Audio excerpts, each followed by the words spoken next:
Hello New World, and welcome to Ayoub's Gorgon Guide. In this video, I'll walk you through everything you need to know about the Hive of the Gorgons raid in NewWorldAeternum. Before we dive in, I want to take a moment to thank all my supporters. Your continued encouragement is the reason I keep creating these guides. Now, let's get started.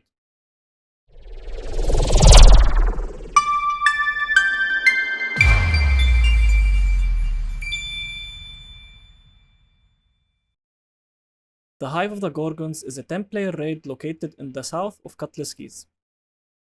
You can access it either by entering directly through the raid entrance, or by navigating to the Activities menu and selecting the Trials tab. Before heading in, make sure to visit the faction vendor in Cutlass Keys. He offers up to 3 faction quests that are tied directly to the raid, each requiring you to defeat specific types of enemies inside. However, keep in mind that these objectives only count if you complete the entire raid, so if you're hoping to farm partial runs, that won't work here. This raid features 3 major boss encounters, each separated by groups of enemies and light puzzle mechanics. An experienced and well-coordinated team can complete the raid in between 20 to 30 minutes. However, if your group suffers from a few wipes or hits unexpected challenges, the duration can easily stretch to over an hour or 2. You'll have a 4-hour time limit to finish the raid, which is way more than what you need, but if that time expires, you'll be teleported out and the raid will automatically close. Although the raid requires a minimum of 6 players to begin, it's highly recommended to go in with a full team of 10. For optimal results, your group should include 1 tank, 1 or 2 healers, and the remaining players as damage dealers or support roles responsible for managing buffs and debuffs. All enemies within this raid are part of the Angry Earth family, so make sure you put Angry Earth trophies in your houses and use Angry Earth ward potions and coatings. Additionally, there are 3 major damage sources which you will suffer from during the raid. I will break down the major protection types you need. Keep in mind that those are very basics and that this can easily be adjusted and optimized in well-organized raids. Your base set should consist of a Thrust Protection Amulet and full Onyx gems in your gear. Swap the amulet for a Strike Protection one for the Echidna boss fight and the Slash Protection one for the Typhon boss fight. For the last boss fight, Medusa, you need to swap your amulet to one with Nature Protection and also make sure to slot some Amber gems in your gear. I highly recommend getting at least 40% Nature Protection for this fight. Tanks can use a good mix of Strike Protection, Strike Conditioning, and Nature Protection for the last boss fight. Once inside, you'll find yourself in a safe starting zone. Use this moment to finalize your party roles, apply buffs, and align your strategy. The raid does not begin until someone passes through the main barrier. When your team is ready, speak to Perseus. He'll give you an overview of your targets, Medusa, the final boss, along with her 2 monstrous creations, Echidna and Typhon. As the dialogue ends, the door will open, and once the first player steps through the gate, the raid officially begins. It's important to note that all 3 bosses in this raid have resilience to debuffs. Specifically, they have 50% resistance to rend, 66% resistance to weaken, and 10% resistance to dots. As a result, the effective cap for rend increases to 140%, while the cap for weaken rises to 147%. These resistances can impact your group's performance significantly. If you're interested in a deeper breakdown of how buffs and debuffs work in New World, be sure to check out my other video where I cover all the system in more detail. Now, your first battle includes a boar and several rats.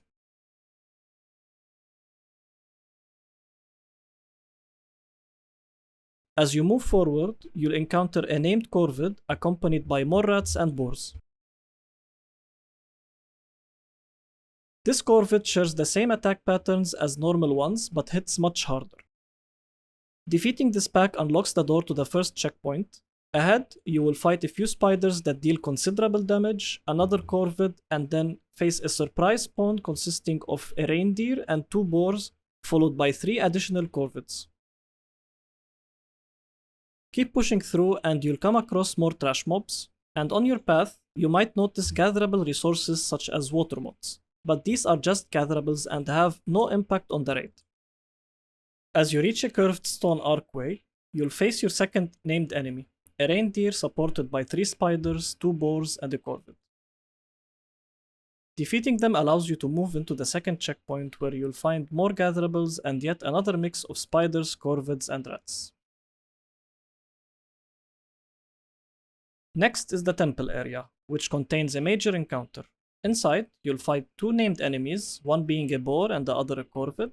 They are supported by two normal corvids, two spiders, and another boar. Once this group is defeated, a third named reindeer spawns with a boar and a corvid on each side. This sequence sets the stage for the first puzzle. To proceed, you'll face a locked door with red orbs on each side and two pressure plates behind you. Stepping on one plate causes two spiders to spawn and triggers rotation in the orbs on that side. If both plates are stepped on at once, all orbs rotate, and only one becomes targetable at a time. The spiders continue spawning as long as someone is standing on the plates. Let the tank maintain aggro while the rest of the group works on the puzzle. Your objective is to shoot all the orbs and turn them green. Once that's done, the door opens and the spiders vanish. On the other side of the door is a large arena where you'll face your first boss, Echidna. You should be equipped with mainly strike protection and secondary slash protection. As soon as you enter, the way behind is sealed and Echidna leaps down to begin the battle. When the fight begins, Echidna opens with a slam attack that deals damage to all players standing on the ground.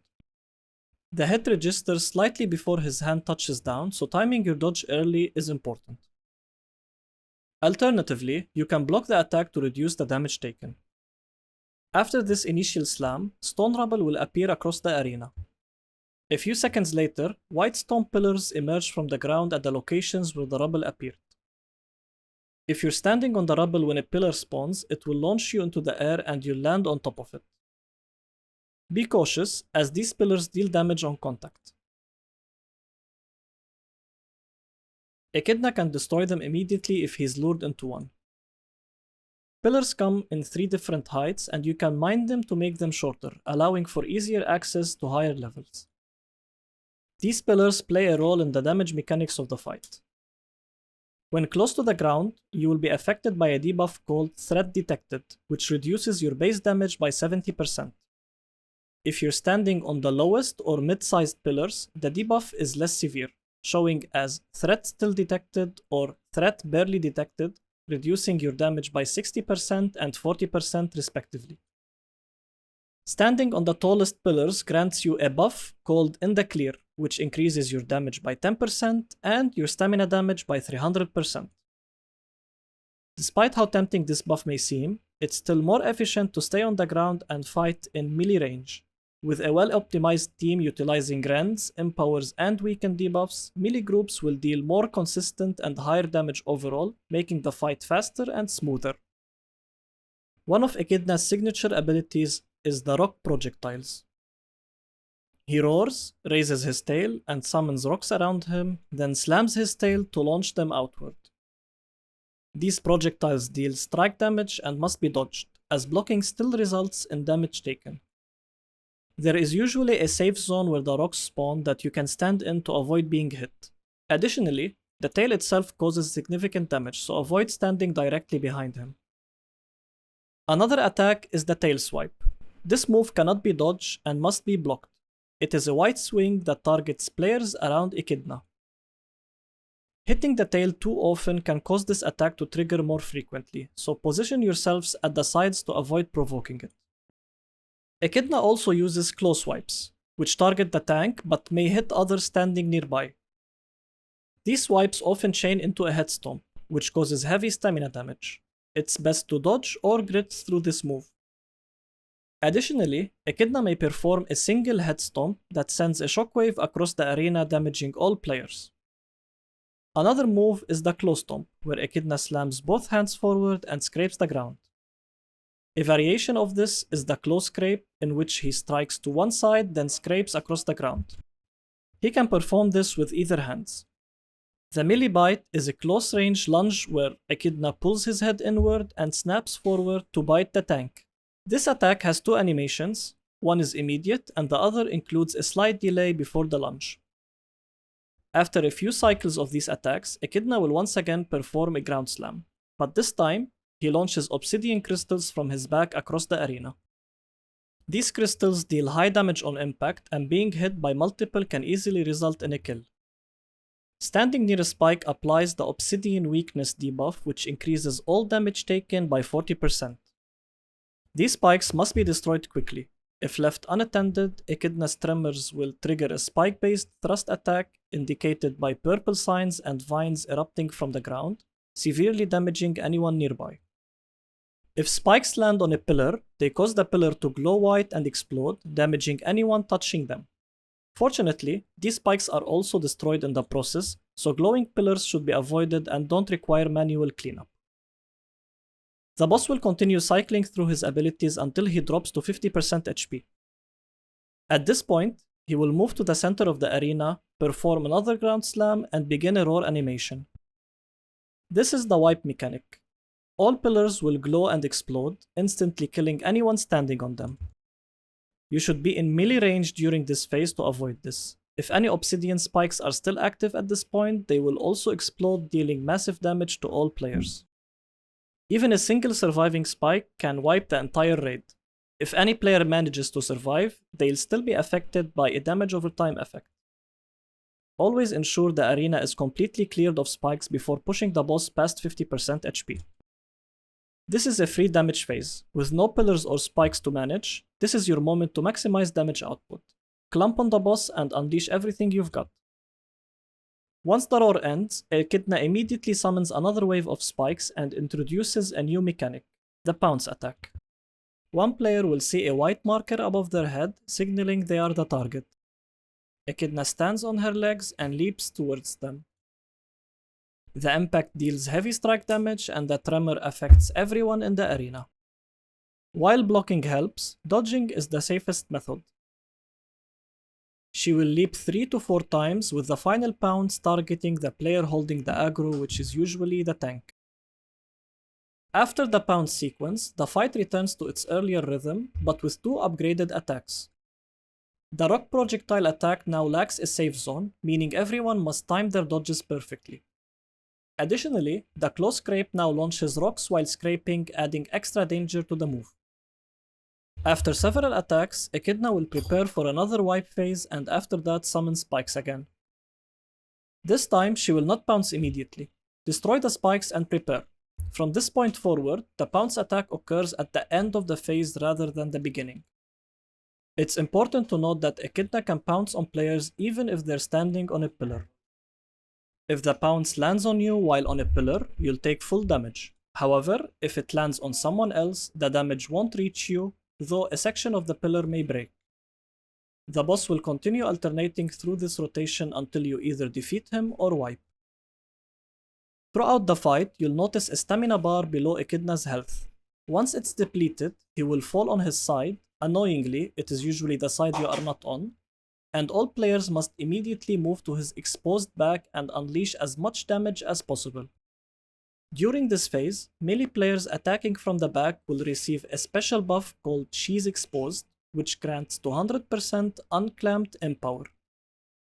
This is a massive damage window and should be fully utilized. This stamina break can occur multiple times during the fight, so be prepared to call it out when the bar is close to breaking. Once Echidna is defeated, she will collapse and drop loot at this exact location. The rewards include a named upgradable jewelry item, an unnamed non-upgradable one, and 1 Gorgon eye. These are part of your weekly rewards. If you haven't reached your weekly cap, you may also receive 10 damaged Gorgon eyes. As the path opens, continue forward to the next checkpoint and into a narrow corridor.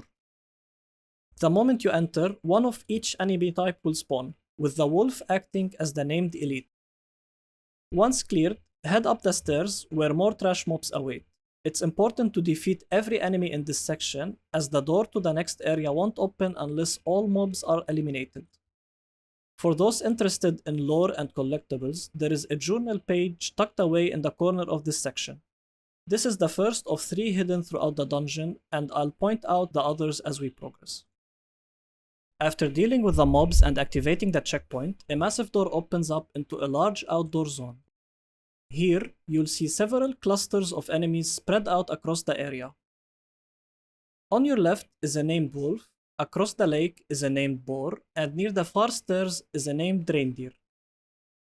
You're free to explore and fight all enemies in this space if you're up for it, as there are mobs waiting in every corner. However, if your goal is to proceed efficiently, focus on the boar and the bird. Defeating just those two will unlock the gate at the top of the stairs. You can cross the lake to fight them or pull them back and fight them in the safety of a corner. If you plan to skip the wolves, be careful not to aggro them while pulling. Once the boar and bird are defeated, the gate will open. Any enemies you've skipped won't be able to follow you past it, allowing you to move on safely to the next checkpoint. Continue onward and you'll come across a rat near the pool's edge and a spider beneath the stairs. Straight ahead is a group consisting of 2 regular wolves and 1 named one. Be sure to grab the second journal page near the rat's location. If you choose to cross the lake, you'll find more optional enemies including spiders, rats, a reindeer, and a corvid. Like the previous zone, these enemies won't chase you past the door, so feel free to skip them if you prefer. Your journey leads you back to Perseus. Speak to him to open the next door, which leads you into Medusa's Maze. Inside the maze, you'll immediately notice a wall statue of Medusa above 3 unlit orbs. To proceed, you must turn all 3 orbs green at the same time. Scattered across the maze are sections containing 2 spiders and locked platforms. Killing the spiders in a section unlocks its platforms, which then become usable for activating the orbs. Standing on 2 platforms simultaneously activates 1 orb. However, stepping off deactivates it.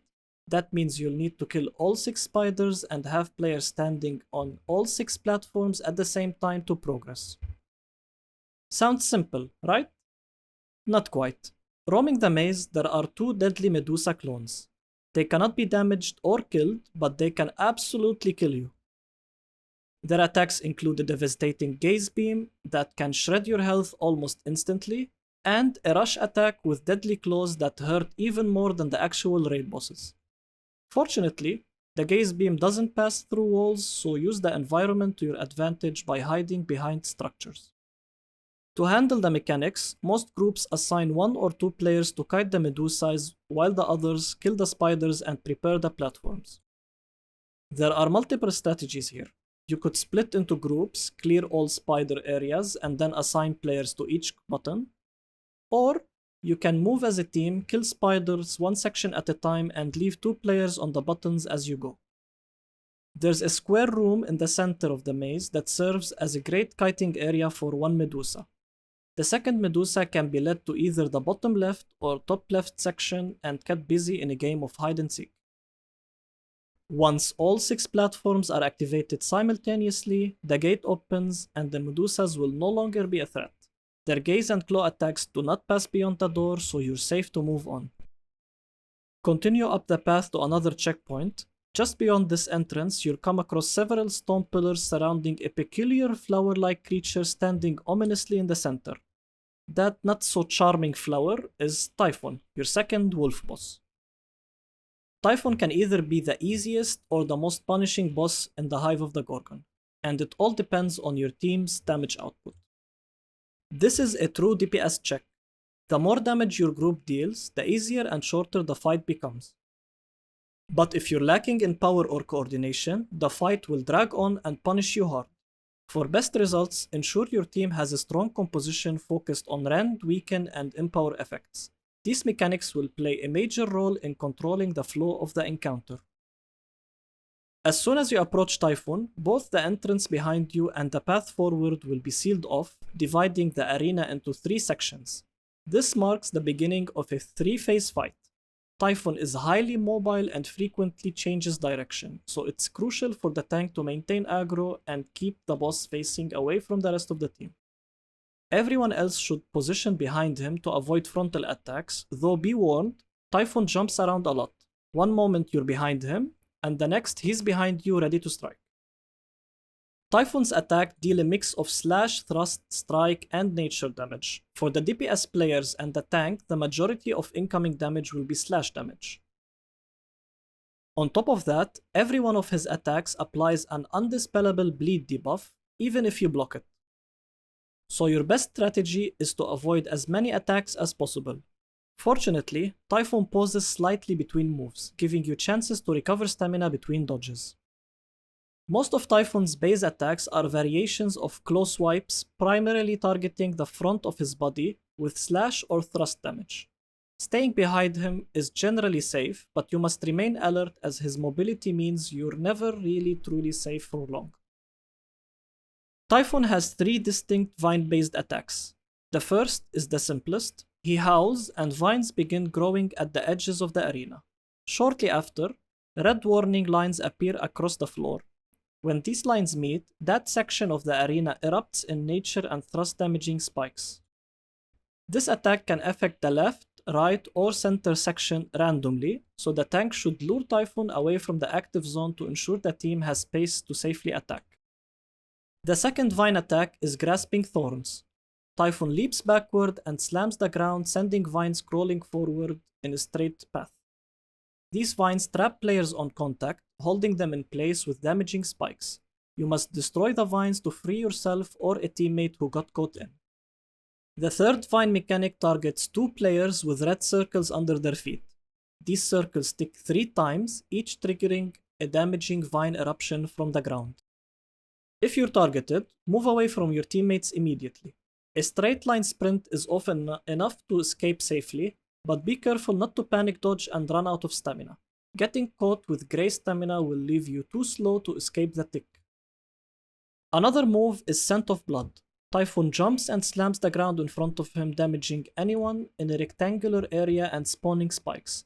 Watch for the wind-up and dodge before the impact. He can also perform a bite attack that damages anyone in front of him. It comes with a brief animation, giving you enough time to dodge. If it lands, it also applies a bleed effect, so avoid it if possible. After a short time, Typhon will spin in place and howl at the sky, summoning adds into the arena. These mobs include spiders, 1 corvid, and 1 wolf. They need to be cleared quickly because after a short delay, Typhon will absorb any remaining adds and gain powerful buffs. The spiders are less of a threat, but they will still slow and damage players. The real concern is the corvids and wolves. Each mob gives Typhon a different buff when absorbed. Corvids grant Empower, increasing Typhon's damage by 30% per stack, up to 10 stacks. Wolves give the Howl buff, which causes Typhon to inflict nature damage over time based on a percentage of each player's max HP every time he absorbs enemies, increasing with each stack. Always focus the Corvids first, since they are harder to pin down and grant the most dangerous buff if absorbed. After absorbing minions, Typhon moves to the center of the arena and enters his sniffing for blood phase. He selects a random player marked with a large black eye icon above their head. A few seconds later, that player becomes stunned and Typhon leaps towards them for a finishing blow. If successful, this attack results in an instant death. Any nearby players will also die. To survive, the marked player must hide behind one of the 4 pillars in the arena before the stun. Typhon will crash into the pillar instead, get himself briefly stunned, and the player will survive. This moment creates a safe damage window for the team to freely hit the boss. The used pillar is destroyed afterwards. With proper DPS, your team can reach the 70% HP threshold using only 1 or even none of the pillars. Once Typhon hits that threshold, he becomes invincible, howls again, and knocks back all players. Any remaining mobs will be killed without being absorbed. Blocking can prevent the knockback, but it cannot be dodged. The path forward opens as Typhon moves into phase 2. This time you only have 3 pillars and you must reduce his HP by 40% instead of 3. Typhon's attack pattern remains similar, but now with the additional threats. The red circle vine attack now targets 3 players, not 2. Make sure to spread out and avoid stacking damage on your teammates. 2 new attacks are added. Ground Slam Wave. Typhon runs to the center of the arena, jumps, and lands with a shockwave that releases 4 waves of rocks in outward circular patterns. These deal strike damage. dodge to avoid them, or block if needed. Swipe attack. Typhon charges one of his claws behind his back, then slashes forward. This attack targets the tank, but hits everyone nearby.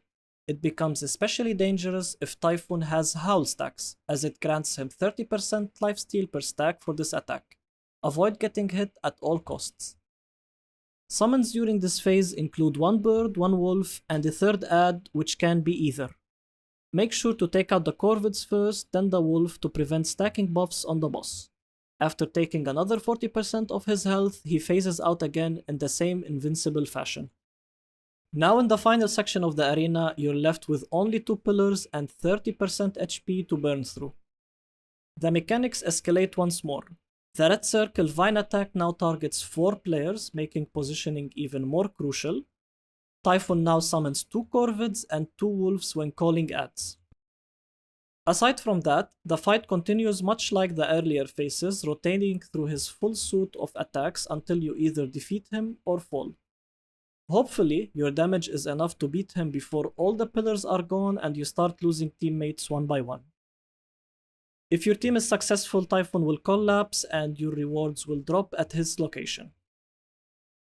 You will receive one named Hoplite gear piece, which is loot biased and matches the weight of the armor piece you currently have equipped. In addition, you may receive Gorgon gear pieces up to gear score 7 to 5, 1 Gorgon eye, and 10 damaged Gorgon eyes. These are part of the weekly rewards in the Hive of the Gorgon raid. Moving forward, you can head either left or right. Along the path, you will encounter groups of trash mobs. These can be either cleared out or skipped entirely. There is also a trick you can use here by luring all enemies back into the boss arena, where they will automatically die once they reach it. This is a useful tactic if you want to avoid extra combat. As you continue uphill, you will come across small statues of Medusa's rotating head. These statues scan the area and once they detect a player, unleash Medusa's deadly gaze.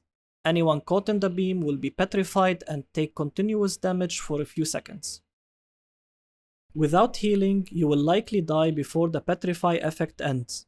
The safest approach is to walk behind these statues to avoid their line of sight altogether.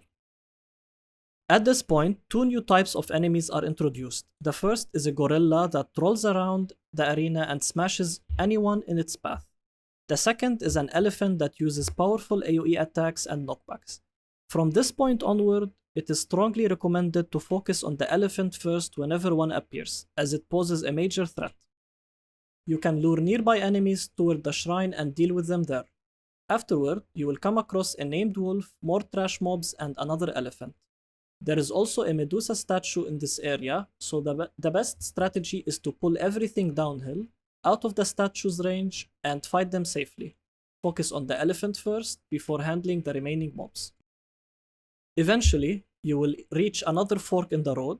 This time, the left path leads to a dead end, so you need to go right. Along this path, you will face 2 more Medusa statues as well as a group of corvids and spiders. You can shoot the corvid from the lower level to lure them down to safety, or you can pull everything to the top and fight there. At the top, you will face a named boar, an elephant, gorillas, and any remaining enemies you pulled along the way. Defeat them all to move forward. Up ahead is a gate covered in vines. These vines cause nature buildup and apply a poison effect that appears as a green circle around your character. This poison can spread to nearby teammates and deals nature damage over time. You will face this mechanic again during the final boss fight, so it is important to understand how it works. Behind you, there is a fountain filled with blue liquid. This is the cleansing water. Interacting with it gives you a ball of cleansing energy that you can throw on the ground. The ball creates a small cleansing circle that removes poison and nature buildup. Use it to clear the vines and open the gate and cleanse yourself. On the left side of the gate, you will see a few spiders, but they can be ignored. Moving ahead, you will enter a circular arena with fountains around the edges. Poisonous mushrooms cover the entire arena. Once you step inside, the entrance behind you closes, and you will need to use the fountains to cleanse the area and remove the poison from your character and from the ground. Each fountain has a cooldown, so use them wisely. While managing the poison, you will face 2 waves of enemies. The first wave includes a named corvid, an elephant, and supporting mobs. After defeating them, the second wave spawns with a named wolf, a reindeer, and a boar. In order to progress, you need to fully cleanse the arena and remove the vines from both gates. Before starting this fight, there is a useful trick. You can use the cleansing fountain behind you to pre-cleanse most of the arena and unlock the fountains early, making the actual fight more manageable. Once the area is cleared, you will be presented with two paths. You are required to complete both. Divide your team into two groups of 5, with one group heading left and the other right. At the start of each path is a sealed gate with platforms in front of it. 3 players must stand on the platforms at the same time to open both gates simultaneously. The left path begins with 2 spiders and a locked gate. The mechanics here depend on cooperation with the right side. On the right side, there is a lever that, when activated, opens the gate on the left side. Both groups must work together to progress, as each team will need to unlock paths for the other. Starting with the left side, you can either kill or ignore the 2 spiders at the beginning. Continue uphill to find another 2 spiders and a lever. Once the right team opens your door, you will encounter a corvid and a wolf. Defeat them to proceed. Before moving on, look to your right to find the third and final journal page. This collectible is only found on the left side. Continue forward to reach a checkpoint and a vine blocking your path. Destroy the vine and keep moving. You will face more spiders and find a lever to the left, followed by more vines. As you climb uphill, you will encounter a patrolling corvid and a Medusa statue above. Around the corner are a boar and an elephant, with another statue placed behind them. You must defeat all of these enemies to continue. To avoid the statues, you can pull the boar and elephant downhill and fight them safely away from their range. Once everything is cleared, a door opens with a checkpoint and Perseus waiting in front of a large gate ahead. This gate has 2 levers, one on each side, but they can only be used after both groups finish their respective paths. Now onto the right side, start by interacting with the lever to unlock the gate for the left team. Proceed to clear some spiders, then fight a boar and a corvid. Behind the corvid is another lever that must be activated to open the gate for the other side. Moving forward, you will encounter a few rats and a vine-covered path. After the next door is unlocked, you will face another rat and a vine. On the nearby cliff is a bird, and around the corner are a wolf and a gorilla. This area also contains 2 Medusa statues, so proceed with caution. As with the left side, you can choose to pull the enemies away from the statues to fight them in a safer location. Once both teams have completed their paths and opened the gates, the 2 levers become usable. Interacting with them will open a large gate at the center of the area, and behind it awaits the final boss of the Hive of the Gorgon raid, Medusa. This boss fight involves a significant amount of nature damage, so make sure to equip your nature protection amulets and consider slotting in amber gems if needed. At the start of the encounter, you will see a large flower hanging from the ceiling. That flower is actually Medusa curled up and waiting, and she is definitely not as beautiful as a flower. In the corners of the arena, you will notice 4 cleansing fountains. These will be important as the arena features mushroom infection mechanics throughout the entire fight. You will need to cleanse yourself and your teammates frequently.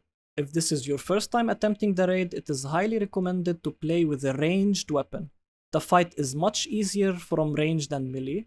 You can switch to melee once you are more experienced and familiar with the mechanics.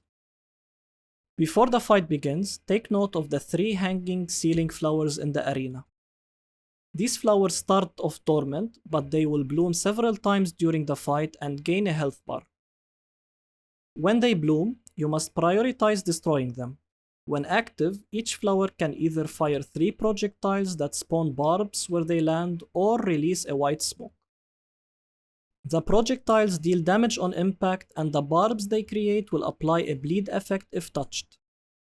The white smoke is especially dangerous. If you stay inside it for a few seconds, you will fall asleep. While asleep, you take 5% base nature damage every second, and the sleep effect lasts for 60 seconds unless removed with a cleansing splash. If you see a teammate asleep, quickly grab a cleanse from the fountain and throw it at them to wake them up. Throughout the fight, Medusa will also periodically release spores. These spores build up a debuff that causes sleep once it reaches 10 stacks. The buildup is very slow and usually manageable, especially since you will be cleansing often, but it is still worth mentioning. Medusa has a wide variety of attacks. As you approach the center of the arena, she will uncoil and drop to the floor. This landing is not just an animation, it is a lethal attack that can instantly kill you if she lands on your head. Shout out to Ramona for discovering this. Most of Medusa's attacks are frontal and aimed at the tank, so other players can stay relatively safe behind or to her sides. Her basic attacks include hair toss, wide hand slashes, and a triple stomp. She will also constantly spawn ooze puddles underneath and around her. Standing in these puddles gives you stacks of the dormant mushroom infection. Each stack causes 0.5% base nature damage per second, and once you reach 10 stacks, the infection becomes active, giving you the poison circle debuff. One dedicated player should be assigned to cleansing duty to help keep these stacks from building up. At certain moments, a flower will bloom on Medusa's back. This flower has its own health bar and will launch barb projectiles until it is destroyed. Medusa also has several attacks that target players behind and to her sides. One is a tail slam. She will glance behind her and then slam her tail to the left and right, dealing damage and staggering anyone caught in the area. Another is a vine pull. Vines will spread out from under her and drag in anyone standing nearby, dealing damage and applying a short stun. One of her hand-based attacks involves turning around and stomping both hands into the ground. This sends mushrooms into the arena and gives a random player the active mushroom infection. The infected player needs to be cleansed immediately, and everyone should avoid the area of the hand slam to reduce risk. One important mechanic to remember is how cleansing water should be used. You must never throw a cleanse directly at Medusa. If hit by a cleanse, she will stiffen, turn around, and charge forward, dealing heavy damage or killing anyone in her path. She also leaves behind a dangerous ooze trail during this charge. Always aim your cleanses carefully and avoid hitting her. Another mechanic is the egg spawning. After every few attacks, Medusa will turn and roar before vomiting out 3 large eggs into the arena.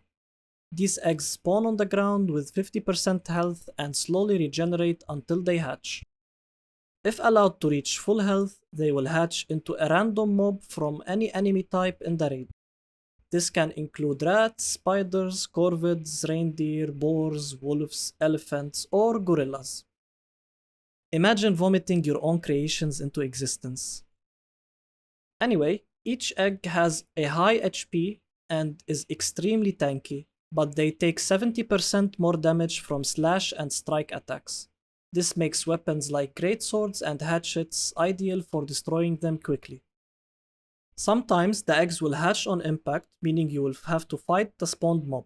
Other times, they will land unhatched and give you a short window to destroy them. The mobs they spawn are entirely random. There are 2 main strategies to deal with this mechanic. You can either dedicate 1 or 2 players with appropriate weapons to focus on destroying the eggs before they hatch, or you can let them hatch and deal with the mobs afterward. The first strategy is safer as a start.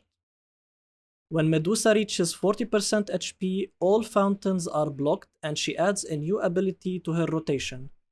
This is a charging attack similar to the one triggered when she is hit by a cleanse.